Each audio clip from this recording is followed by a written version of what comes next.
Ban itu ialah kinong nikmat haka election manwan ukencat syai walam shepi ya kathup tip ialah kikertong.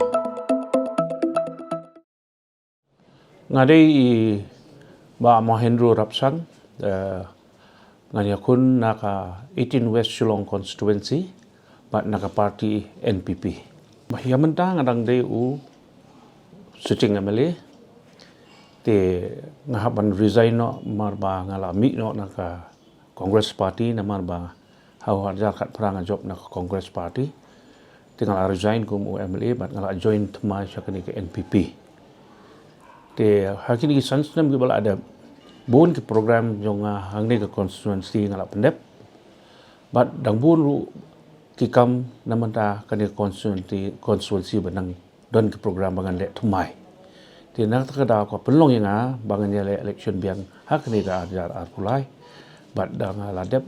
kani ke election ngala job ngan continue ngan beteng biang kita kikam babha namanta ke constituency bat namanta kinong jong ni constituency berok we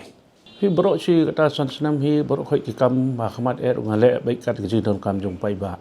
ruk surok ki lighting system ngala change ko kani katai bar khoi mendapat ki kam mahkamat bangan pe kalong ba kumno bang uplift ya ka ki youth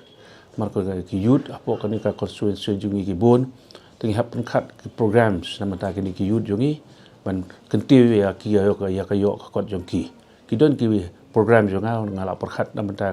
ki youth pangan sapadun kam ya kita kanang bag yo jung mentoi kini ki youth ban yo la kam bentei kam la jong nang ta dang bul ski ke ena menta kini ki long kme mo ki belong kme hapo kani constituency jungi ke bamarwe bala sya ki lok ki badon marwe ngan hapan perkhat ki ru ka program nam ta jong ki bangan de ben le kanang ba kayo kot jong ki kan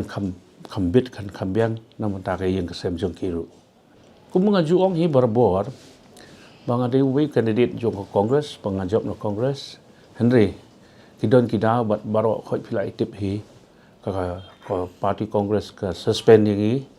kumba license me te ga shu shimbe ba ka jing suspend jong ki ka mut ba kan ticket shu yangi te da ka mut shu ban ticket yangi tengah haban wat party thumai na e ba ga dei ba jele shu ban wat ka party thumai ngali kendu ya ki nongbut ki long trikam jong ha ka ni constituency pan ngakli naki ka bangan de le namta party thumai kila IT be hanga ba kat ba pi le ba pi kanu no party ngedon lang rekat bat pi te ka pologi nga bangan pe ta kani ko party NPP ba buon ki program jong kani ka party ba ka mi skmat kat kum ha kani ka sarkar ba mentale le ngi ki program ki ba buon namta ka jai mandriyo namta ka state brok we ban ongi kita ru kila bon ke program tenga kpe lenti ba kani ke party kan yalam hi ya obri junge na kan state sekhmat namta ke imlang sa lang hi brok we khamar ta te ni kata ba phinda pe tang kum mentaru ki candidate ki ba yeng na ke NPP ru ki de ki candidate ki ba hakmat jong state kham arta ten ba kani ka NPP kani ka party kan wan biang ha sing sar ha kani ka election keban sawan. Kamansi semua juong hi barabor ngasi don rengkat bat pi ki pai ba jong kani constituency jonga. Kani constituency be kabang judan barabor na do bang job haduk mentang ngam ju yenu ru bat ke bawan hang de manu ru ngam ju Ti kalade sekapali jong ki mentah mag jing don kam jonga kalade sepali jong ki mentah menyerap yang banyo biang ya ke jing job bat lagi yok jung job penyo menye tri lang rekat bat kipai ba hi borok hoya kani constituency Ban itu ialah kinong nikmat haka election manwan ukencat syai walam shepi ya kathup tip ialah kikertong.